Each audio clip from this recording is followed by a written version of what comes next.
네, 달러 가치가 지칠 줄 모르고 계속해서 올라가고 있습니다. 달러 인덱스가 114포인트를 돌파했죠. 이러다가 세계 경제가 강달러로 또 루비니 교수가 주장했던 SF 북합 위기가 오는 것이 아닌가 하는 우려가 확산되고 있습니다. 말만이라도 참 두려운 상황인데요. 오늘은 이 사안에 대해서 긴급한 문제들 진단 들어보도록 하겠습니다.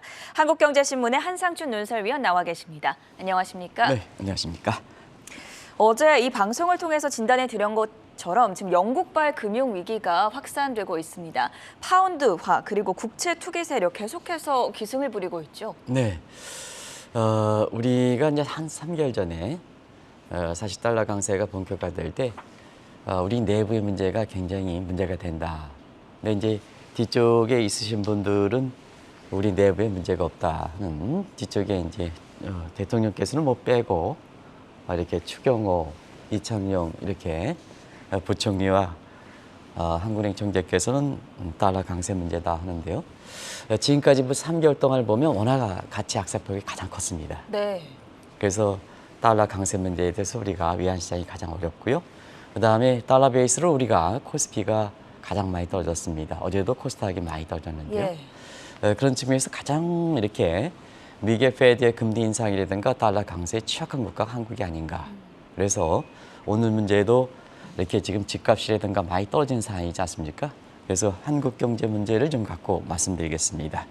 일단 영국의 그 금융위기 우려 좀 일부 그 시청자께서는 지나치게 좀 과잉되게 이렇게 우려하지 않았냐 하는데 오늘 국제금융시장에서는 영국발 금융위기 우려 문제 이것이 미국 시장에서도 여파가 지속되는 모습이다 이렇게 보겠습니다. 그래서 투기 세력 문제 가지고 이제 말씀을 드렸었는데요. 국제 환투기 세력들 내지는 채권 투자 이렇게 투기 세력들이 파운드화와 그다음에 영국의 국제 길드채를 투기 대상으로 해서 공매도로 이렇게 해서 지금 1992년 내지는 1972년 상황과 비슷한 상황이 전개되고 있습니다.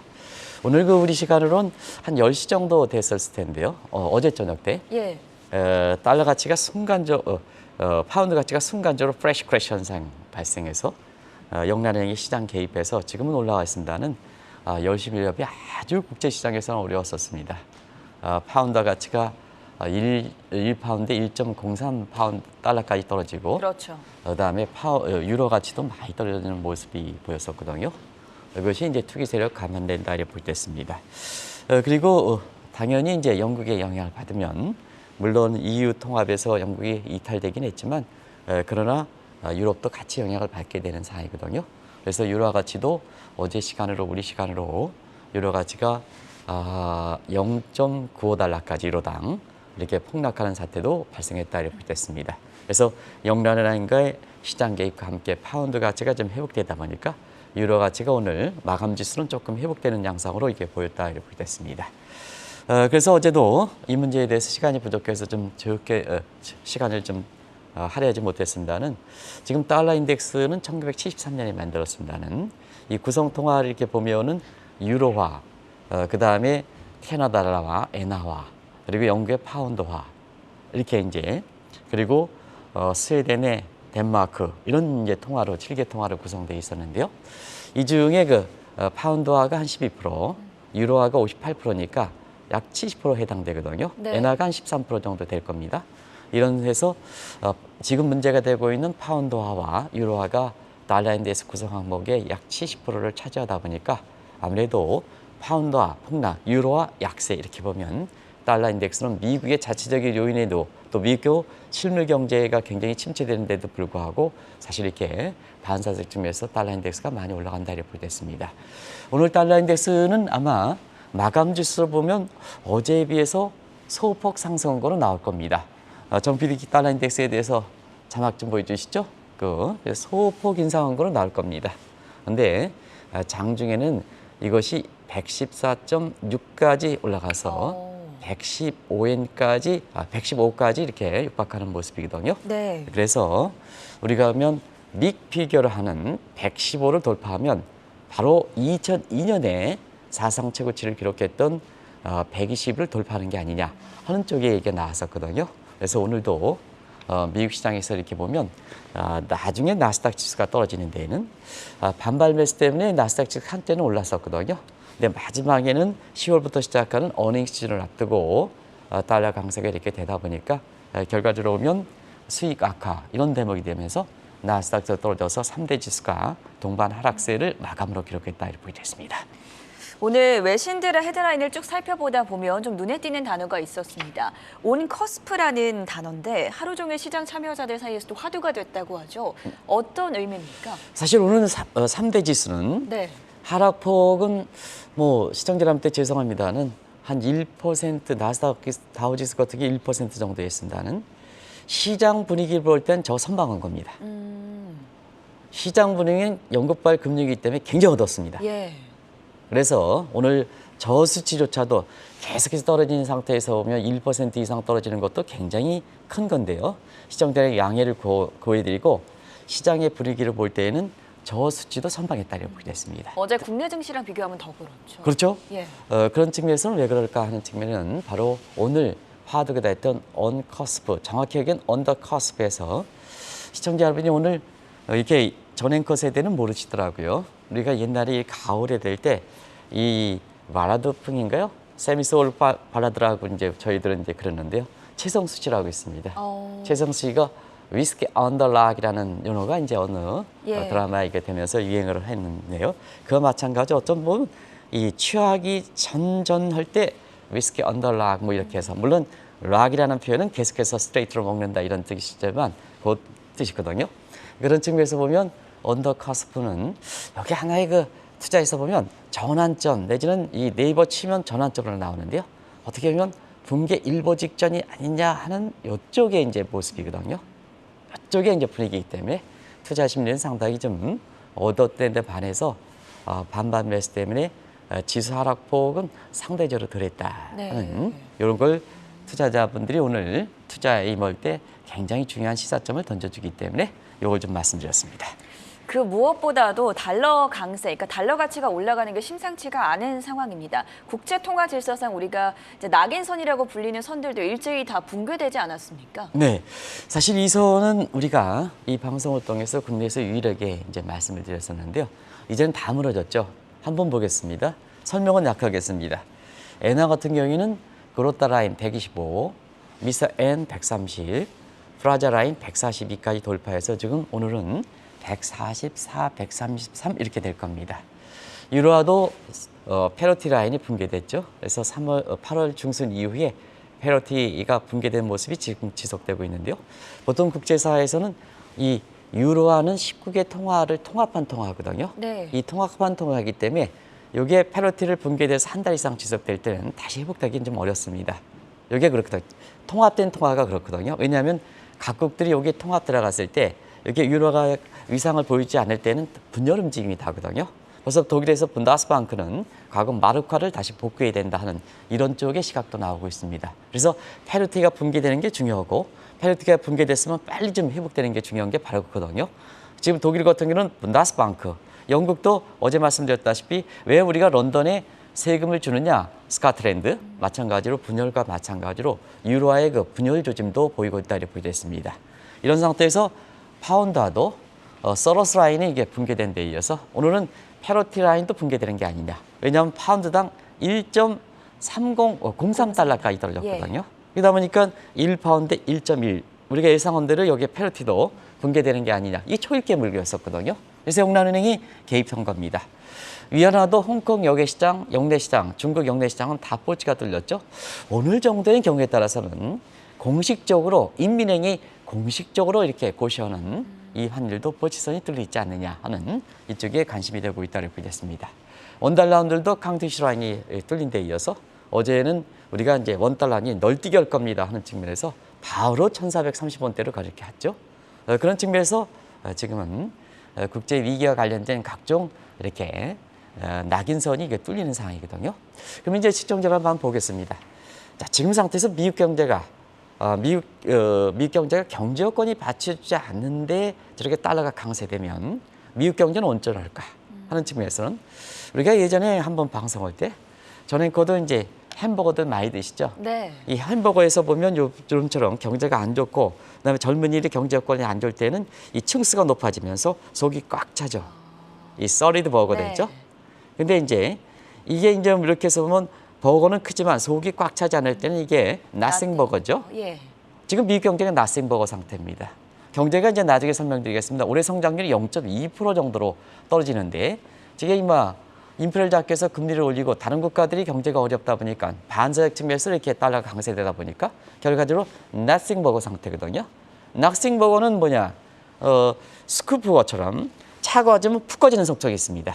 그래서 이제 이것도 그래서 오늘 그 월가에서 보면 on cusp 하나의 전환점이지 않느냐. 이 달러도 지금 강세지만 경우에 따라서 언젠가는 커스프에서 전환점이 되지 않겠냐. 이런 시각이 오늘 월가에서 시장 참여의 팁처럼 입에 대해서 팁처럼 그 사람들은 입술을 통해서 욕을 하게 되거든요. 네. 입술로. 그래서 그런 쪽에 여기가 화두가 됐다 이렇게 됐습니다. 이렇게 강달러를 유발하고 있는 연준의 금리 인상 정책에 대해서 다른 국가들은 불만을 가질 수밖에 없지 않겠습니까? 네, 당연하게 이제 작년 11월 달에 종전과 다른 환율 전쟁이 있다. 네. 종전에 이제 환율 전쟁이라는 것은 뭐 평가절하죠. 근데 미국 입장에서는 페드가 인플레 판단해서 오늘 제레미 시겔도 그렇게 얘기했지 않습니까? 실수라 했죠. 실수라 그랬지 않습니까? 우리가 이 방송을 통해서 계속해서 이건 실수가 됐다 하는 측면에서 제2에클스 실수라는 얘기를 했습니다는 작년에 이렇게 인플레 문제가 늦게 진단되면서 이게 코스트푸시 성격이거든요.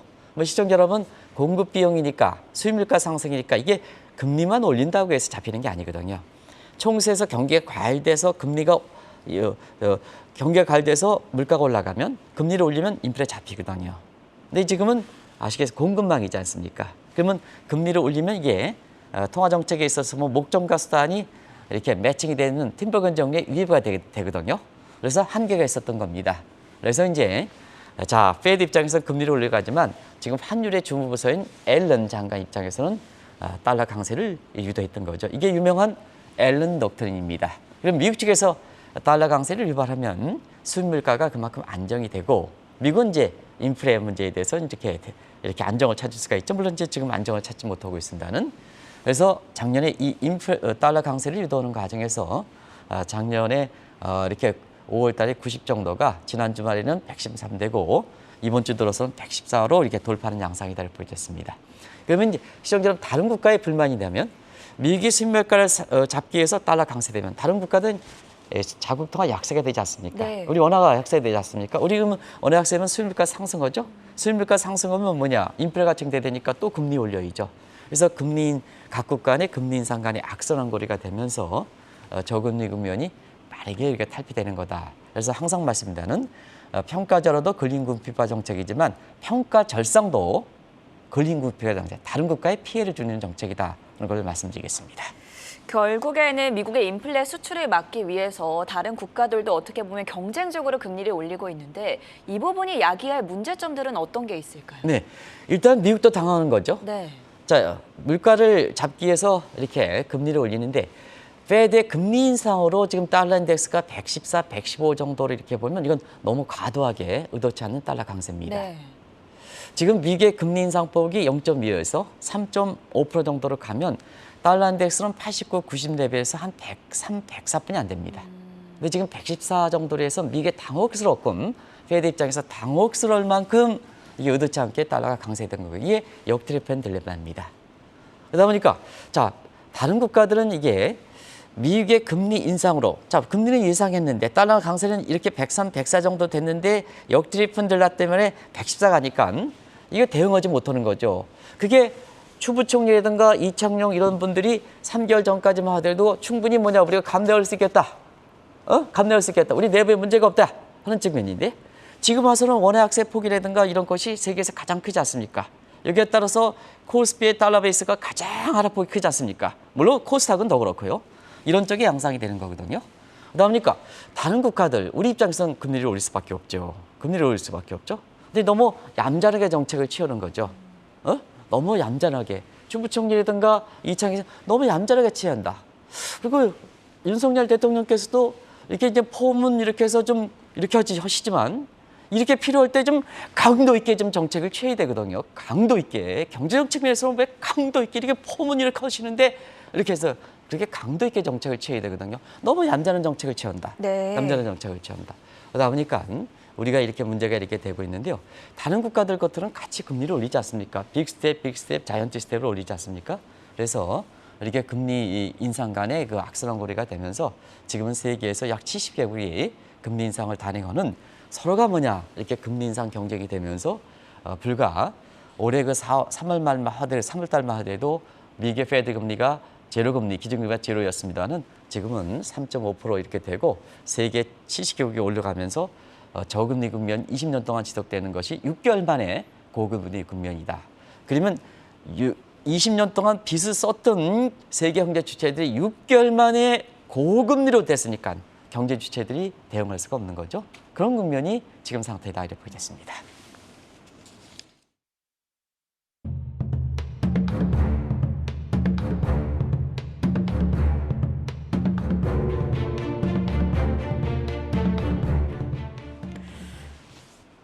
자, 경제 공부 한 가지 하고 가도록 하겠습니다. 조금 전에 쿼드러플 공포와 그리고 역트리핀 딜레마라는 용어가 나왔는데요. 한번 설명을 들어볼까요? 네, 국제 유동성적인 측면에서는 네. 각국의 기준금리 이상으로 국제 유동성이 축소되는 양상이다. 여기서 국제 유동성은 비단 달러 유동성뿐만 아니라 다른 국가 유동성, 우리나라의 원화 자금 사정도 마찬가지다 이렇게 보겠습니다. 그래서 이 쿼드러플 공포에 대해서는 시청자 여러분께 말씀드렸습니다는 최근에 다시 많이 거론되는 것 같아요. 그냥 시간 관계상 페드 공포, 그다음에 여기 DCB 공포는 Domestic Central Bank 공포다 이렇게 볼 수 있어요. 다른 국가도 금리를 올라가죠. 그래서 Domestic 자국 미국 이외의 중앙은행의 공포다 이렇게 볼 수 있습니다. 그리고 요즘 많이 부쩍나오게 나오는 거가 마진콜 딜레버리지 디볼트죠. 이게 이제 딜레버리지 공포다 이렇게 볼 때 있고요. 미래가 불확실합니다. 지금 이제 강의를 이렇게 많이 해보면 미래가 불확실하다. 어렵더라도 미래가 좀 보이면 뚫고 나가는데 미래가 더 불확실하다. 하는 거에서 이게 호딩 공포다 이렇게 보시면 되겠습니다. 그리고 이것을 달러로 축소하면 앞서 말씀드린 같이 역트리핀 딜레마. 그다음에 지금 상태에서 이렇게 보면 우리가 역트리핀 때문에 그 유동성 측면에서는 달러 유동성이 가장 위축되는 양상을 보이거든요. 그러다 보니까 달러 유동성이 위축되면 금리 인상과 함께 달러가 앞서 말씀드린 같이 기준금리 인상으로 보면 103, 104이 되는데 이게 114까지 치밀은 이런 문제가 지금 발생하고 있다 이렇게 됐습니다. 말씀대로 세계 경제가 갑작스럽게 고금리 시대에 접어들고 있는데요. 여기서 가장 문제가 되는 부분은 부채가 아니겠습니까? 네, 이 문제는 뭐 시청자 여러분 아시겠습니다만 그냥 짧게 하겠습니다. 네. 세계 부채는 20년 동안 저금리 경제에서 우리가 보면 빈 무서운 거 쓴 상태에서 지금 세계 빚이 엄청 위험 수위를 벗어나고 있습니다. 그런 각도에서 왜 이렇게 한국이 지난 미국이 본격적으로 금리 인상해서 왜 연하약소폭이 크고 그다음에 우리 코스피가 가장 많이 떨어지고 코스닥은 이렇게 떨어지느냐 하는 문제에서는 세계에서 우리가 빚이 많은 국가죠. 그렇죠. 가계부채는 뭐 위험 수위가 벗어난 지는 이미 오래됐고요. 국가 채무 속도도 이전 정부에서 부채 화폐화 지금 이제 연간은행과 관련해서도 많이 나오죠. 그래서 자 쓰자. 모 대통령 후보 같은 경우도 쓰자. 그래서 누가 써주느냐? 누가 그 적자 부채 발행은 누가 하느냐? 중앙은행에서 사주면 되지 않느냐? 이게 올해 대통령 선거 5월 대통령 선거 새 정부 출범 전까지 이게 출범했던 3월 10일인가요? 그때까지 이게 나왔던 얘기거든요. 이게 이렇게 가계부채든 국가 채무들이 이렇게 많이 증가하다 보니까 이러한 환경에서 세계적으로 보면 금리가 이렇게 올라가고 그 다음에 국제 유동성은 더 축소되는 상태에서 빚의 복수가 되는데요.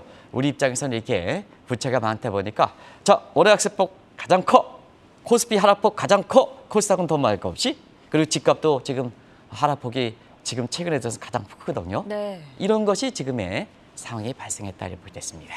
환경이 이렇게 급변하다 보니까 또 많은 위기설들이 나돌고 있는데요. 루비니 교수가 주창한 SF 복합 위기 이미 발생했다고 봐야 되나요? 네, 사실은 그 루비니 교수가 네. SF 복합위기인데요.